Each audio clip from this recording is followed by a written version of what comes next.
I'm Darrell Hall, Executive Director at Renaissance Discovery House. It's my great pleasure to introduce Charles L. Whitfield, MD, as our presenter. Charles is a physician, psychotherapist, and internationally recognized expert on mental illness and substance abuse. He's been on the faculty of Rutgers University and in private practice since 1976. He's a prolific author, crediting over 30 publications to his name, several on the New York Times bestsellers list. For example, Charles Whitfield's New York Times bestseller unveiled the breakthrough concept of the inner child. His book, Healing the Child Within, describes how the inner child is lost to trauma and how by recovering it, we can heal the fear, confusion, and unhappiness of adult life. His work was mirrored by developments, including the landmark ACE study, which began in 1995. He's been a continuing expert for the CDC on that program, which continues here in Atlanta today. His interim work on the truth about depression, You Might Not Be Crazy, exposes some of the idiosyncrasies of the big pharma companies and the momentum given to pharmaceutical approaches to PTSD.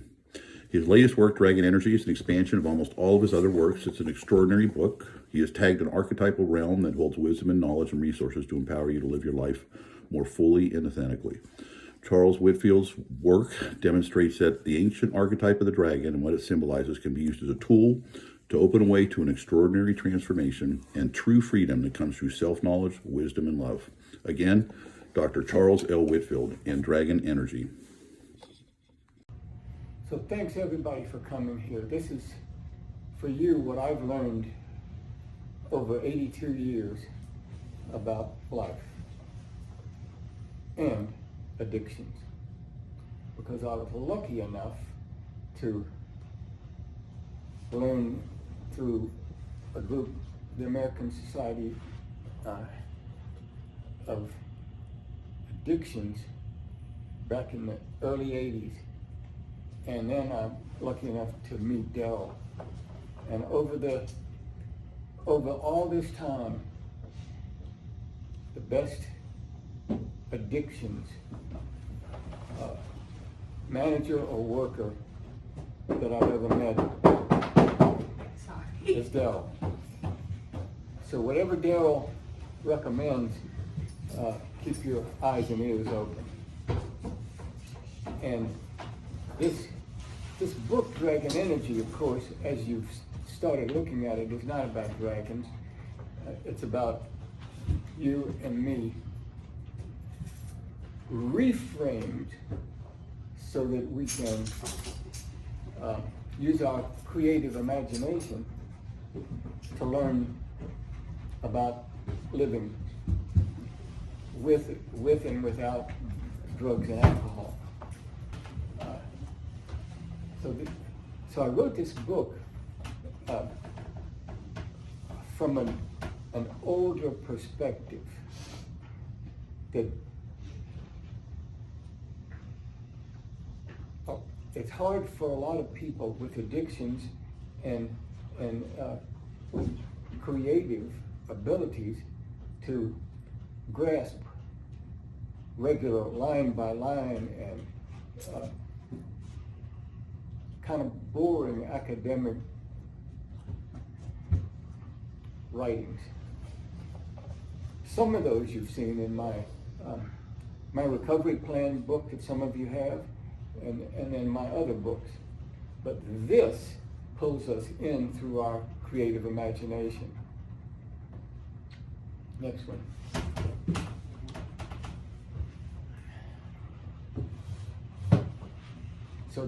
So dragons didn't come from anywhere special than our own spontaneous creative imaginations, starting 25,000 years ago with snakes, which is still on every ambulance that you'll see,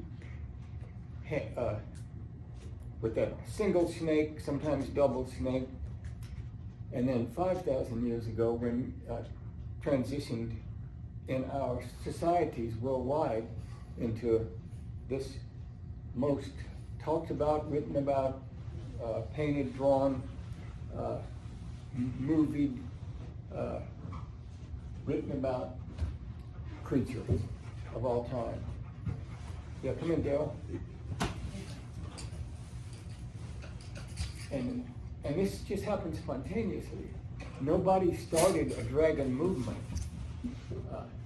And most of these people worldwide obviously came from different cultures and had different languages. And it seems to have come from our collective unconscious. There's this thing that we humans have a connection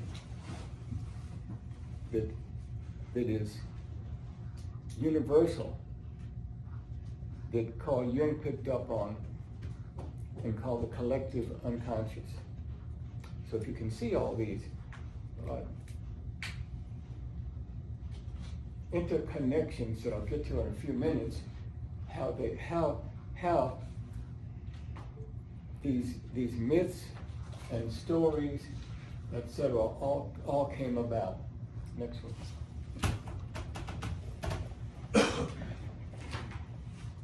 So humans started probably 200 to 350,000 years ago, and what we've got is an interesting observation, and that's on chromosome number 2 in our DNA makeup.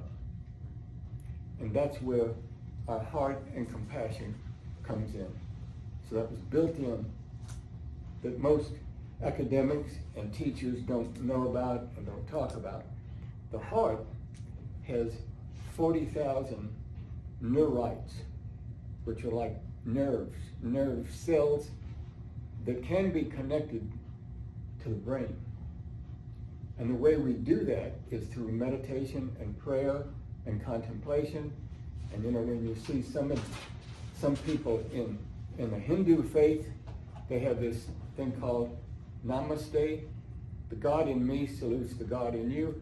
If you do that, if you wanna hook up your heart to your brain, all you gotta do is this, or start praying.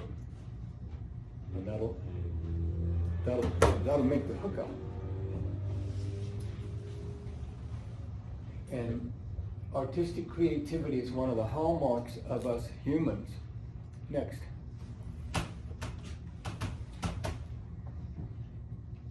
So nobody knows the answer but you. You're your own hero. You're the person who is going to determine how your life goes. Nobody else is going to do it. Some people might be forcing you. I don't know if any of you came here under any kind of force. How many let's see a show of hands, how many people did not voluntarily come here? You did not voluntarily raise your hand, come here. Everybody else came voluntarily? That's good. A suggestion, huh? Yeah.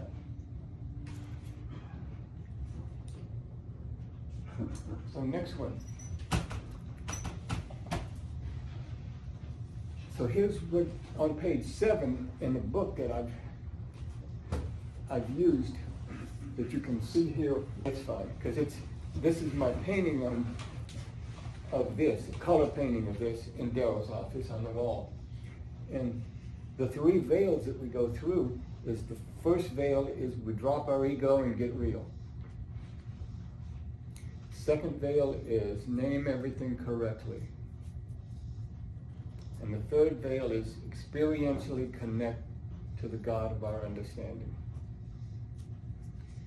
And remember what Carl Jung said about believing in God versus knowing God. The interviewer from the BBC back in about 1971, when he was still alive, asked him, Dr. Jung, do you believe in God? And there was a long pause, and he said, no, I know God. That's the third veil.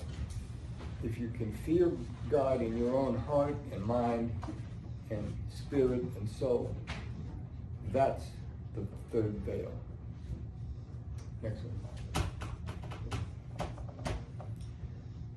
And the hero's journey is related to our story. which is separation, initiation, and return. We're going through this throughout our lives, possibly every day, but often every week or every whatever cycle it might be. We go through this separation, initiation, and return. And it's our story in 12-step work. So it's what we were like, what happened, and what we're like now. It's the same story outlined whenever we tell our story.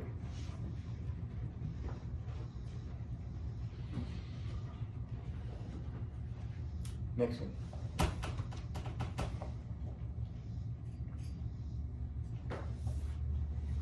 So the veil, this is a different kind of there's another veil that I may refer to later or in other writings that I do, but that's the veil of forgetting. And the veil of forgetting is when we're born. Because what we know about people that have really tuned into us as ourselves and working with others is that our consciousness lives forever. Did you ever hear that? Yeah. Jesus knew it, and that's why he could do what he did, probably. Yet, when we die and we go meet with God and the angels, we deliberate what our life has been about. First thing that happens is we go through a life review. And that's everything good and everything bad that happened to us throughout our life. That's our life review.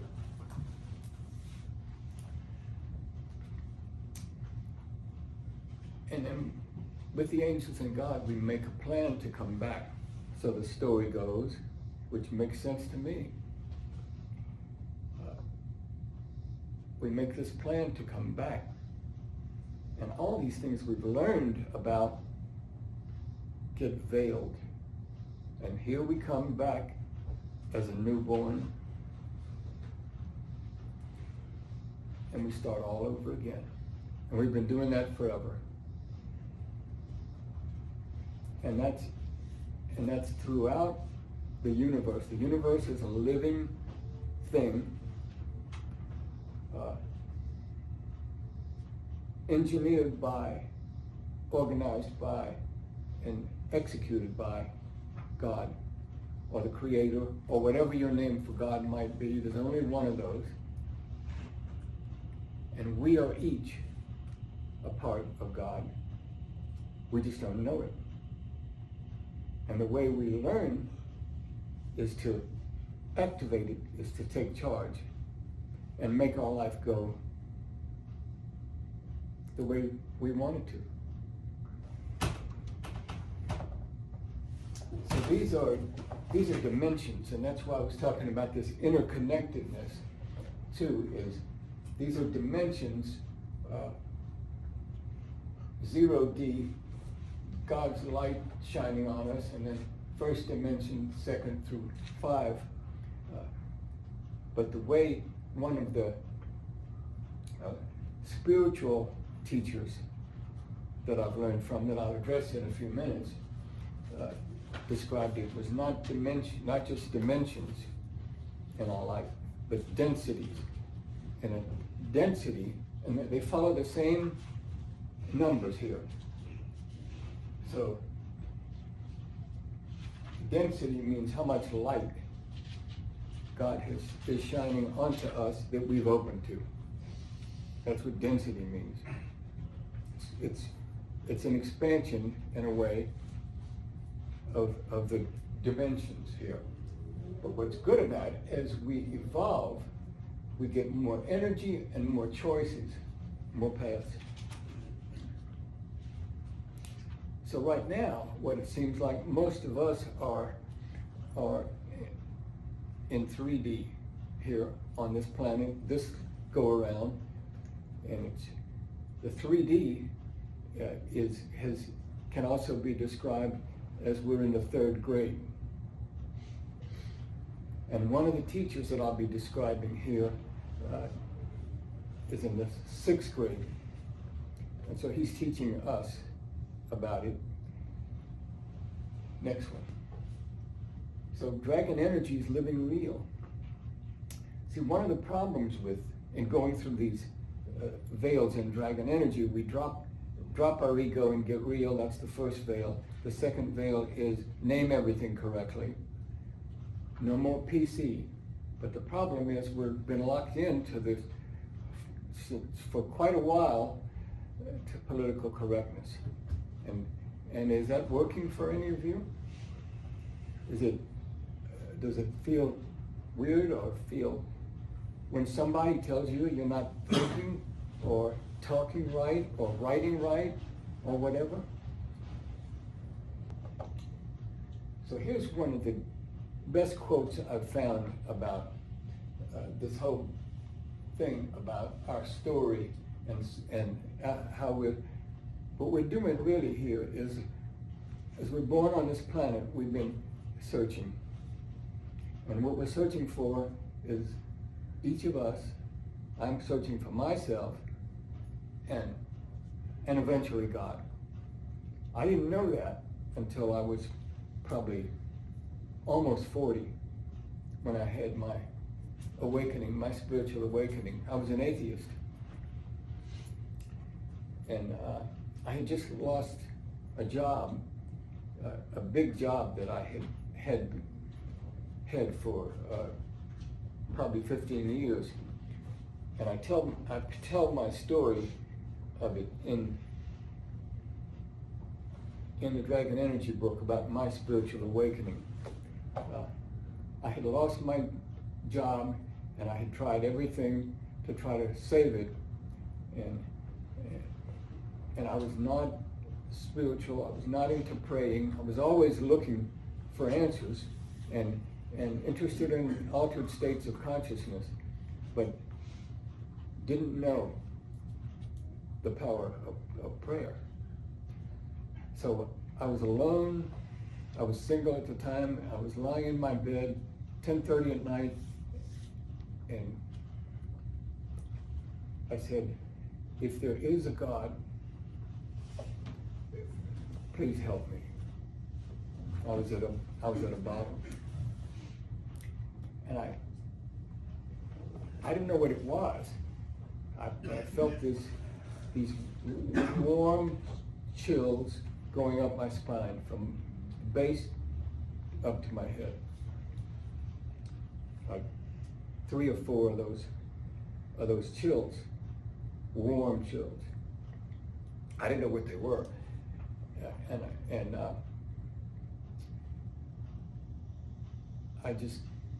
my eyes were still closed, and I fell asleep and woke up refreshed the next day and realized that I needed to take charge, to take back charge and get back to work and be creative. And that's what happened. And I was already into the adult child of trauma movement and the codependence movement and the addiction movement, but I didn't realize what was to come. So I ended up over the next few months writing Healing the Child Within. It just flowed through me. And I was, a week after I had that experience, I was visiting my acupuncture therapist because I had neck pain. She was treating me for that. And this was in Baltimore, Maryland. And I described that whole experience. And she said, do you know what Kundalini is? And I didn't. So I had to look it up and learn about it. And basically what it is at the base of our spine is coiled this energy that has been called a number of things, but one of them is Kundalini. Kunda means coiled. So I don't know if any of you have had an experience like that, or but it's all kinds of manifestations that Kundalini can happen in. And throughout this Dragon Energy book, and especially in the appendix, it's described in a lot of detail. And these are color-coded over the thousands of years. These were our ancestors that speak other languages and other lands that just spontaneously came up with this through discovering meditation and prayer and contemplation. And they put this together by observing in themselves and in others and in whatever they could read about life. And they describe them as having seven levels of consciousness. I already knew about that, but I didn't know the connection to this coiled energy, which we can call Kundalini, inside of each of us. It's built in. It's into our DNA. So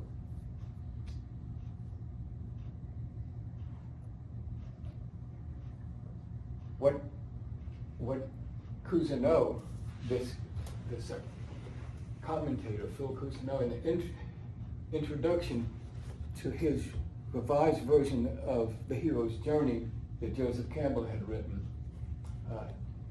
that this was, in fact, not just a monomyth, but a metamyth, a philosophy regarding a philosophical reading of the unity of mankind's spiritual history. This is the story behind the story, he was saying. And we believe that means searching for self and God, which is why we're here.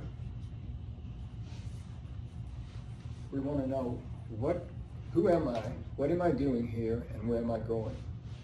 Those are my basic questions that I've learned probably since the early 80s.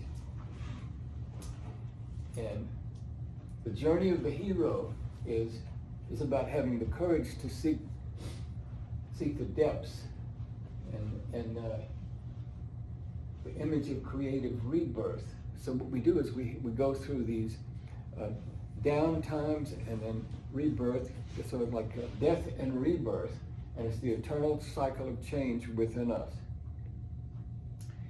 And I don't know where you are in your own journey, but here you are at Discovery House, Recovery Works, with the best manager I've never known in Darrell, and a great staff, a great clinical and support staff here. And this is a chance for you to continue your journey. And one way to do that is not to use alcohol or drugs. One day at a time. And there's one particular drug that if you want to live longer, you can probably assure yourself that if you stop nicotine, tobacco, not nicotine, but tobacco, then the chances are you're going to live 15 years longer. And that's hard to do because nicotine is so hard to stop. It's probably harder than any of the other drugs to stop. So you just got to cold turkey it. That's what I did when I was 25. I just stopped. I said, I'm not going to do this anymore. So this is an eternal cycle of change with us, and the uncanny discovery is that which the seeker seeks to know. Is we are the mystery. We can be looking for the mystery, the answer to life, the universe, and everything, but we are the mystery, and we have the answer inside of us. And the way we get there is by doing everything in the recovery process, and then go through prayer, meditation, contemplation. And some people add visualization, like when you close your eyes, there's these images we can get. So we are the mystery. And it's the same spiritual quest of the ancients. They've been doing it, and here we are still doing it. But we may not know that's what we're doing. So now this is a great chance. Some of you, maybe a lot of you, have already been trying to do it. But now you have today that you can begin going into your inner life. So we go inside, and the way we go inside is through those ways of meditation, etc., and then by telling our story to save people and being real. Next. So the journey awakens the soul, and our soul is our heart connected to our brain, and our soul is what lives forever. It seems. Do any of you remember a previous life? I don't particularly have anything immediate, but some people have done that. But that the problem there is the veil of forgetting. And that veil of forgetting, that when we're born, we got to start all over, is that our journey and the difficulties that we have to go through make our evolution go better and stronger toward our real self. So we're in the 3rd grade now, but some of you might have been in a higher grade at another time. That's the 3rd density, or the 3rd dimension. Some of you may have been in the 5th, 6th, or 7th grade. Some of the people that have written about this describe Jesus as being in the high 5th grade, which is love and wisdom. So he could do that, and from the time he was a kid, knew that he had something, and he just worked his way through it, through living his life and teaching.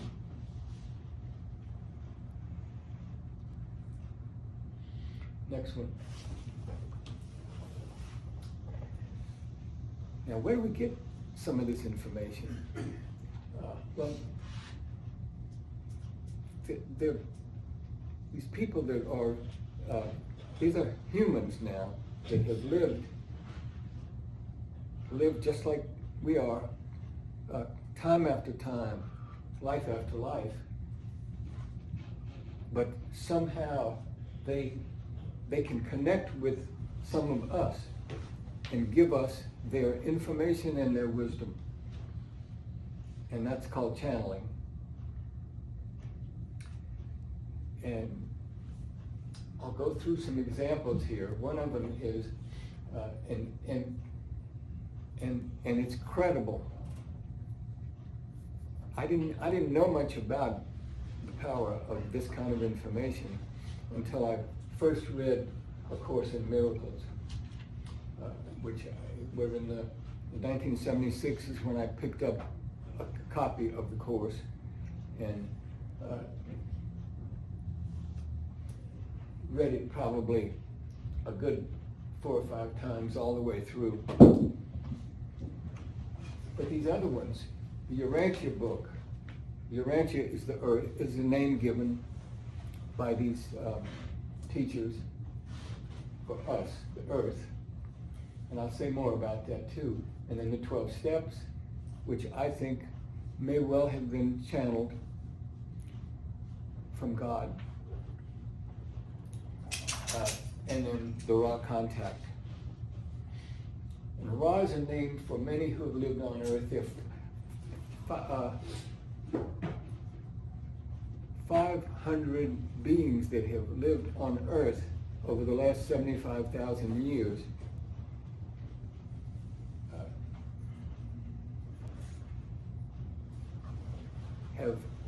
Have come to connect with us through, and I'll describe how it happened, and gave us a wisdom that I didn't know about until the last couple of years.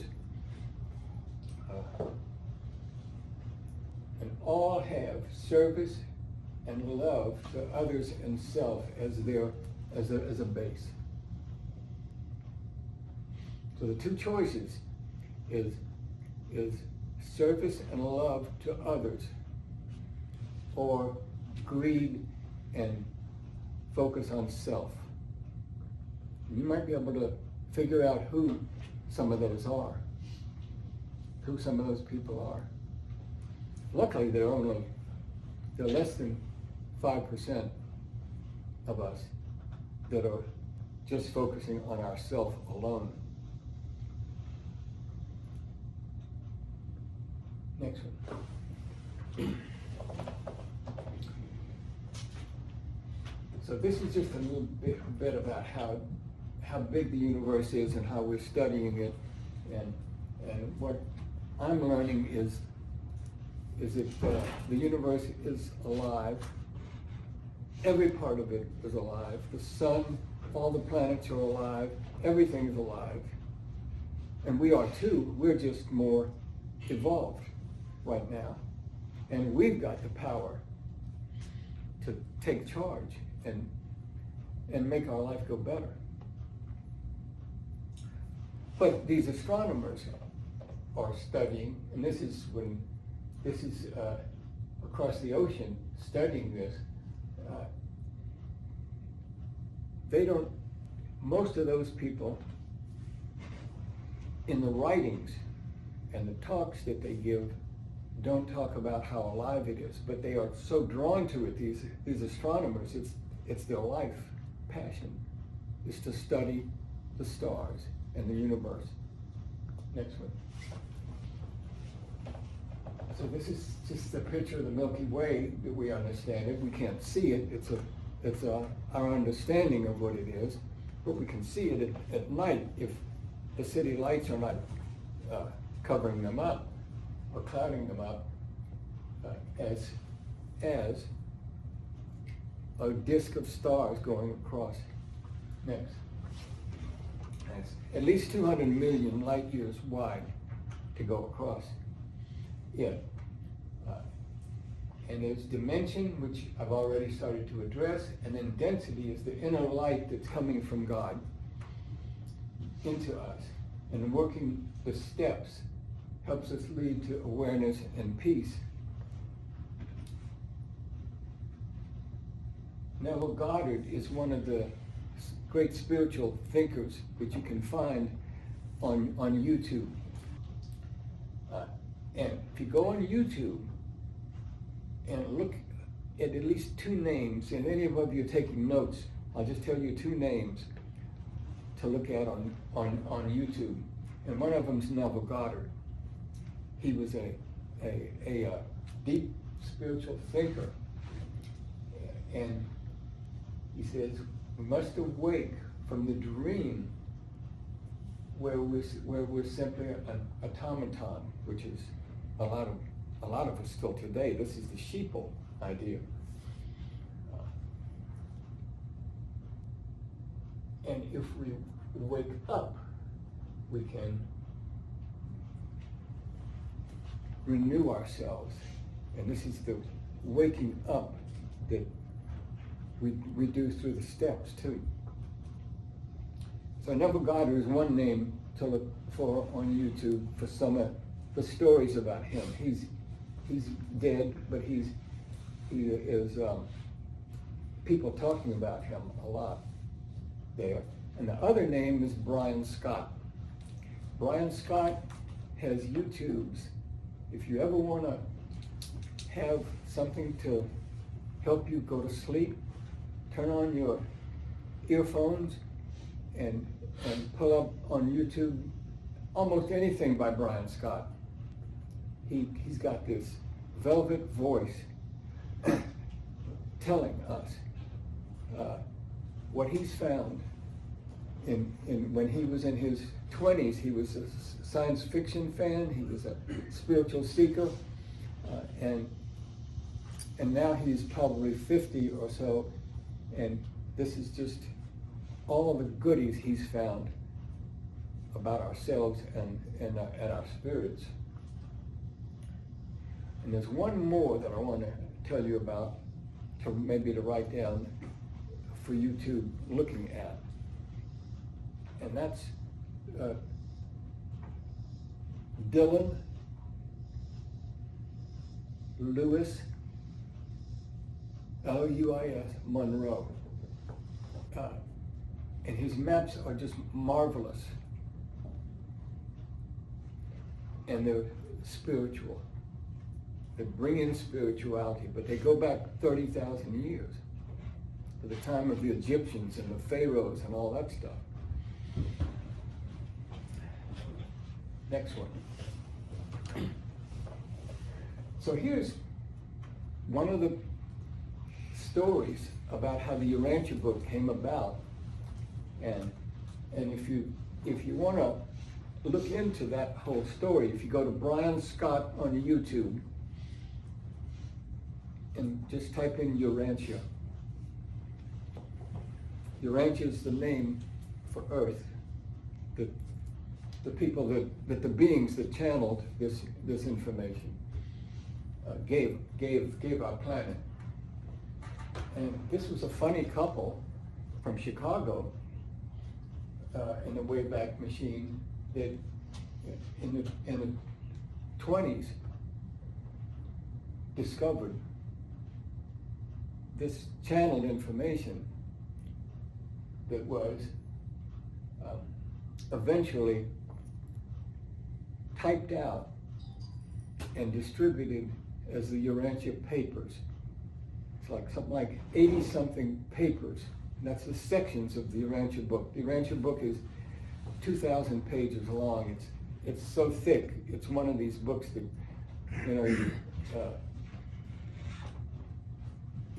it stands out on any bookshelf. It's so wide.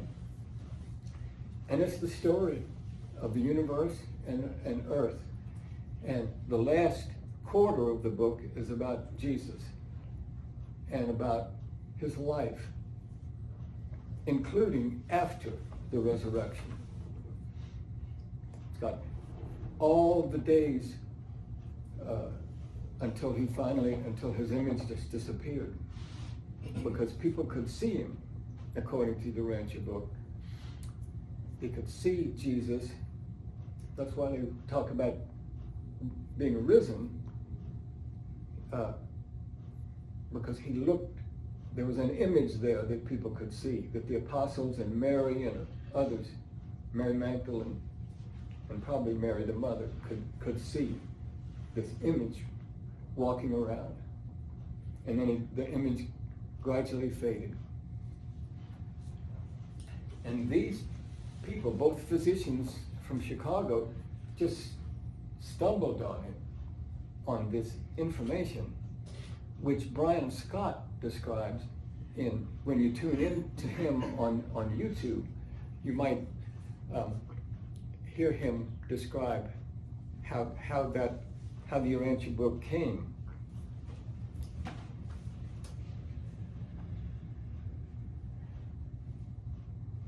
And they didn't expect this. They were spiritual seekers, but these two physicians in Chicago They were just general doctors. Let's go to the next one.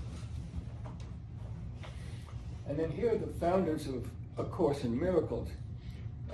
On the lower left is Helen Schuckman, who was the channel. And the tall guy there, Bill Thetford, was her partner at Columbia University in Manhattan, who one day, after they were struggling with conflicts throughout their Department of Psychology and throughout Columbia Medical School, there was conflict after conflict because everybody's into their own territory and their own publications and their own positions of power, etc. And so Helen said to Bill, there's got to be a better way. Let's look for it and try to find it. And that's how the Course came, because a couple of weeks later, Helen started hearing this voice. And the voice said, this is a Course in Miracles. Please take notes. And Helen had a special kind of shorthand ability. So she was good at it. And as the voice talked to her, she could hear the voice. Nobody else could hear it. She wrote in her shorthand, and then every day she'd come into the office with Bill, and Bill sat there in front of this old typewriter, punching typewriter, and typed what Helen read from her shorthand. And that's how the Course came. And it took about 5 years for all that process to happen. And then on the lower right is Judy Scutch. She's the publisher. So Helen was the channel, Bill was the scribe in a way, because he was typing it out, and then Ken Wapnick was a kind of a promoter. Ken was a Jew who was about to go to fly to Israel, where there was a seminary, and he was going to study to be a priest, not in the Jewish faith. He was going to study to be a priest there, and he ran in to Bill and Helen and canceled all of that and devoted his life to bringing forth and studying the Course. So those are the founders, and that was about 1976. Next one. Now here's the raw material, and these are the founders of the raw material. On the left is Carla Buchert. All these people had Masters of Science degrees in. Carla was a librarian and library specialist. Don Elkins was an engineer and an airline pilot and had been in the Army and flew for Eastern Airlines back in the 80s. And then Jim McCarty was the scribe who made sure that everything that Carla was channeling was recorded. And they had to record it on tapes, the old audio tapes. Next one. And then here are the AA founders, Bill and Bob. And that was in the late 30s, and Bill had his light experience, his spiritual experience that he didn't expect to happen either. And his secretary was named Nell Wing. Let's see the next one that shows Nell, I think. Bill said, lying there in conflict, I dropped into the blackest depression I'd ever known. Momentarily, my peaceful depression was crushed. That's where I was, lying in that bed before I had my Kundalini experience. Now I'm ready to do anything anything to receive what my friend Ebby, who had been sober for a long time, and he was an early colleague of Bill. But AA hadn't been started yet. If there is a God, will he show himself? And he said it was instant, electric, beyond description. The place seemed to light up, blinding white. I knew only ecstasy, and seemed on a mountain. A great wind blew, developing and penetrating me. To me, it was not of air, but of spirit. This is God's energy, which is throughout the universe and is inside each of us. We just got to find it. And I've just reframed it as dragon energy. It's the same thing. Dragons, for some people, can give us an entree. And I wrote this right after I went to Dragon Con last year, because I saw all these people, some in costumes, running around trying to find things, all sci-fi and fantasy fans.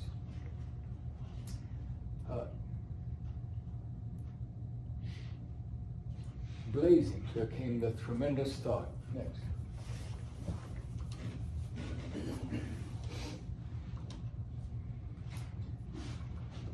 So Bill had this light experience, and over the next few months, the 12 steps came to him. How did the steps come? We don't know exactly, but it was Bill and Bob working together, but mostly Bill. And I don't know where each of you is in working the steps, but if you got a sponsor or a counselor, or your meditations and prayer will help you working through all of these. Only 214 words, but probably the most economical writing I've ever seen. 214 words. The Declaration of Independence is a lot more words. Next one. So here's Nell Wing. And one of the observations, this has not been publicized except in my writings and a couple of other writings, but that Nell, who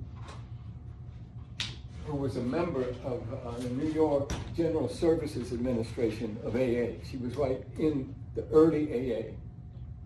She was Bill's secretary.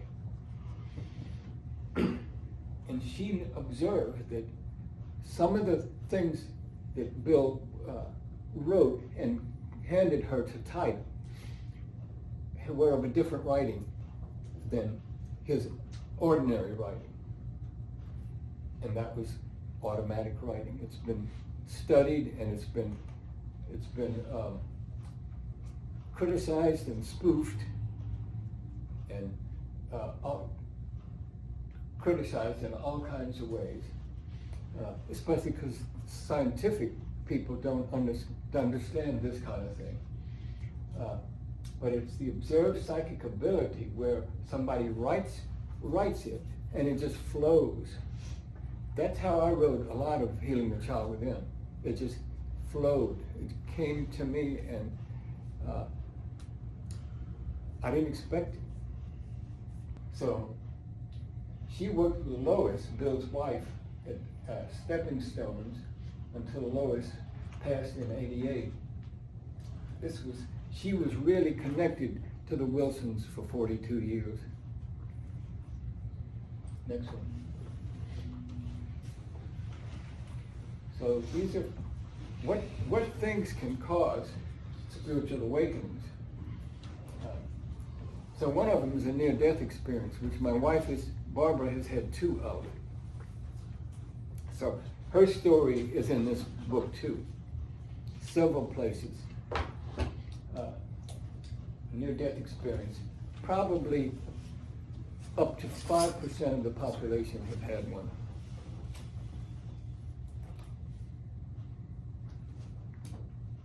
childbirth, meditation, intense prayer, death of a loved one, going through detoxification, stop alcohol or drugs, experiencing an overwhelming loss, an alien encounter, including with angels.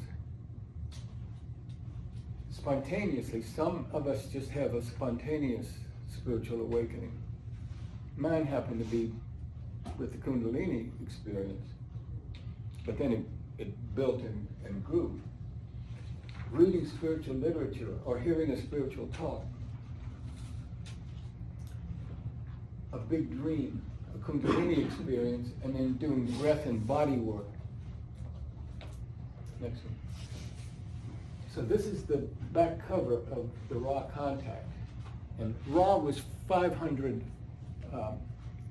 humans that have lived in the last 75,000 years, and they're sharing, they're in the 6th grade, we're in the 3rd grade. Some of us may not be in the 3rd grade, some of us may be in the 5th or 6th grade, but we've come back to enter as 3rd graders. But to do that, we got to forget everything. So remember, Jesus was a 5th grade or high 5th grade, which is love and wisdom. And Ra is just the name that this group of 500 people that have lived on Earth over the last 75,000 years. And it says, for thousands of years, we of Ra have sought to teach the law of one. That's the one, there's one God. To seekers of truth on earth who wish to learn of the unity of our oneness or oneness of all things. The basic law of all creations is inside each of us in our hearts, because we really are all one in love and light, which is the building blocks of the universe. And we're all manifestations of the one. We are all God. We don't know it. We're not the totality of God. We are God for each of us. And the way we get into that is through connecting our heart and our brain with what I've described earlier, and then regular meditation, prayer, contemplation.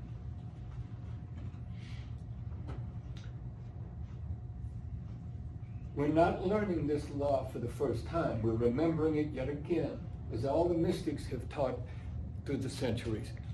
And that's all in the Course in Miracles, in the Urantia book, and all these channeled bits of wisdom. It's like we're remembering it again, we just forgot it. So we're waking up. This is a waking up, if some have called it, within an illusion of separation. So if you are each the creator in your own creatorship, a part of the one creator, then that means everybody else is. So everybody that you run into, whether it's in this program here or anywhere outside here, are also the same as you. They're God too. So why should there be any competition? Other than you want to get a better job, so you prepare so you can have a better life. But so it's a transcript of the recording of the conversation between the questioner, who was Don Elkins, who was this engineer, pilot, who had been studying the universe and everything for all his life up till that, and he had been interested in learning from outside of what's written, literature.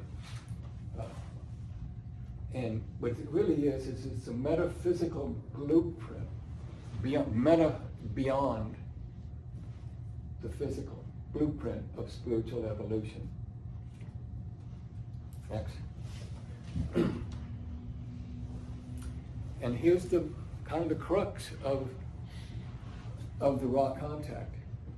Of course, it's two books of Don Elkins asking Ra these questions, and then Ra speaking through Carla, and then Jim McCarty assures that it's all written down. And this is the basis of the analogy of our life as a poker game.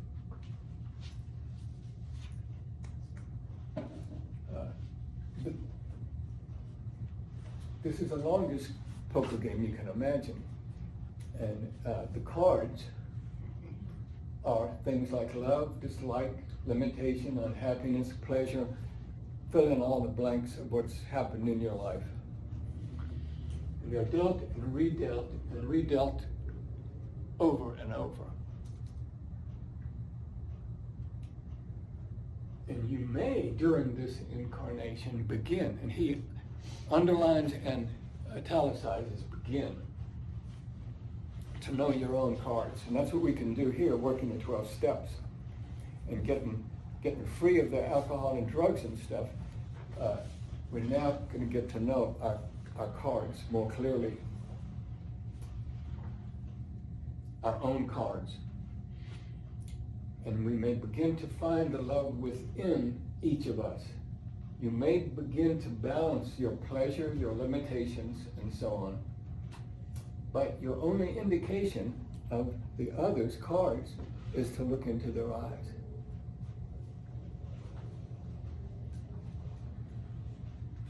You can't remember your hand, their hand, or perhaps the rules of this game. I always wanted, why didn't my parents or teachers or anybody tell me the rules when I came here on this planet? What are the rules? This game can only be won by those who lose their cards in the melting influence of love. Can only be won by those who lay their pleasures and their limitations, they're all upon the table to face up and say inwardly, all of you players, all of you people, whatever your hand is, I don't care. I love you. I still love you. So this is the game, Ross says, in this poker game analogy. To know, accept, forgive, balance, and open the self in love. Well, what you're doing here in recovery works is you're learning to know and accept. You're cracking right into, maybe you've tried to do this more than once,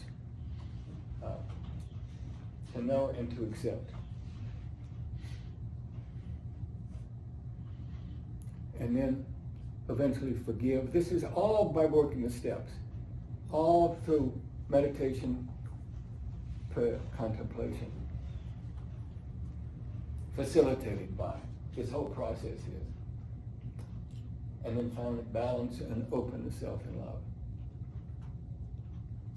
That's the best summary I could say of what Ra, which is 500 humans that have lived on this planet and possibly some other planets that have over the last 75,000 years. But this can't be done without the forgetting. That's the veil of forgetting. That's that different kind of a veil that I started describing of our prior lifetimes lesson. Next one. So each of these steps can take a long time, months to years. I mean, here I am 82, I'm still learning.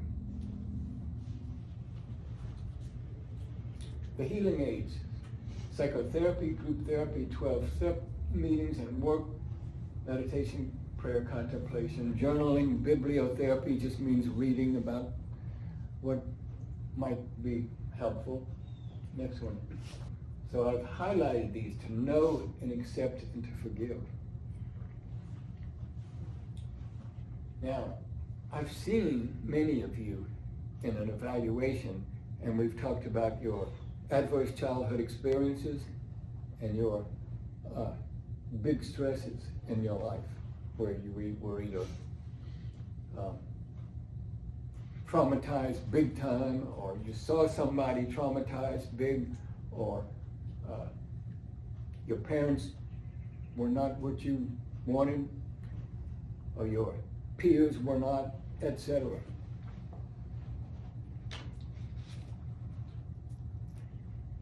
There are two ways to forgive. Because forgiving, if I think I'm just going to wave a wand and all will be forgiven, maybe some of the people along the way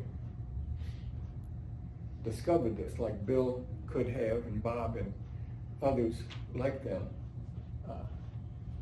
But it takes a lot more work than that just happening by flash.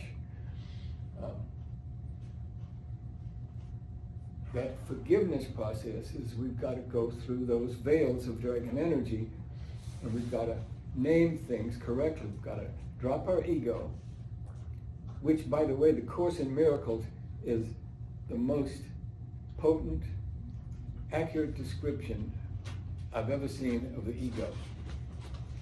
It's all about ego. And if you get a copy of the Course, which is all over eBay and everywhere, you can get copies for like a few dollars. But what I liked when I was reading the Course was the manual for teachers. It's got 3 parts. It's got the workbook, and then they've got exercises, and then the manual for teachers. And the manual for teachers is linear, so that's what I could understand. It takes one thing at a time. The Holy Spirit, what is God, what is Jesus, what is, etc. And that's where I could understand. So if you want to get into the Course and you think more linearly, like I did, then it's more interesting and understandable. But the earlier parts, the 2 other parts, which are longer, those are lessons, workbook lessons, and then the text. Those are long, and that's to slowly break down our ego.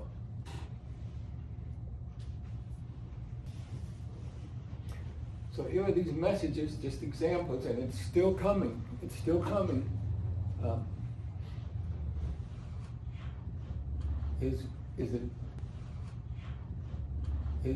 it 10 Commandments from God through Moses, and then the Urantia book, the 12 steps, the Course in Miracles, the raw material, and then all of these have love as a basis, and your personal meditations, prayers, and contemplations that you do every day. Next one. Jesus said, in his teachings, you can have everything I have and more. That's not talked about in most sermons, and that's empowering. Then how can I get it? If I can have everything he has and more, how do I get it?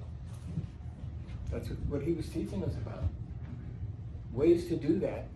And at the time, the people didn't have the capabilities that we have. There was obviously no internet, etc., not even books.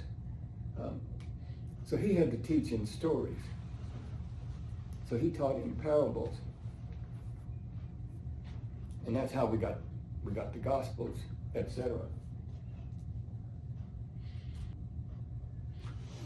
And what the Course calls the ego is wrong mind, and the soul connected to spirit is right mind. In the law of one, we're each a co-created part of God. And the self-serving group, if those people who choose that, has been just called in the writings the Orion group. That's just one of the names that they've given it. Next one. So at the beginning of the Course is a short summary of the Course. Nothing real can be threatened, which is God and God's world. Nothing unreal exists, which is our ego. The ego doesn't exist, but we needed it, we have needed it to survive. Because if we couldn't, when we were born, if we couldn't activate our ego with a scream, we wouldn't get held and fed. That was the earliest ego survival expression. Herein lies the peace of God.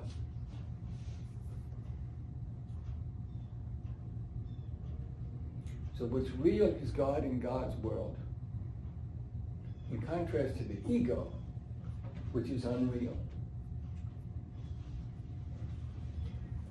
So studying the Course is another path. We got all these paths, all these great paths. Right now, the 12 steps is great while you're here at Recovery Works. But here we have this map of the psyche and the self. Our real self is our true self. Our higher self is our soul connected to God, and then higher power, which we are all three of ourselves. Next one.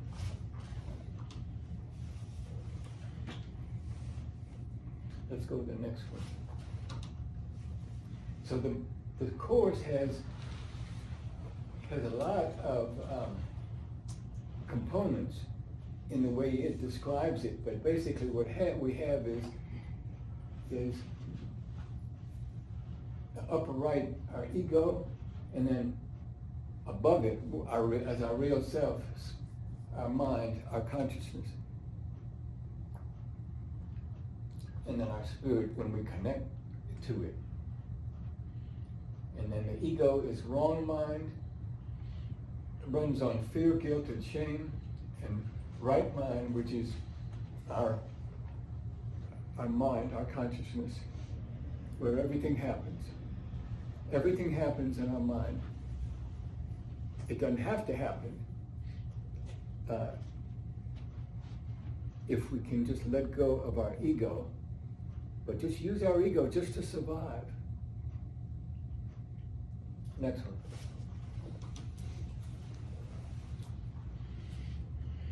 So this is from my book, Choosing God, which is the first of two books I wrote on the Course in Miracles. Choosing God talked about forgiveness and a little more on forgiveness. Jesus' message was caring for the downtrodden, kindness to strangers, and loving one's enemies. That's everything that's being taught in these other channeled works. Same message. Next one. And there's many, many channeled works that are really interesting. And they're more than, you can study some of these after you get the slides, but this guy named Darrell Hall, who was a movie producer in Hollywood, started hearing a voice maybe 20 or so years ago, and the voice was Bashar.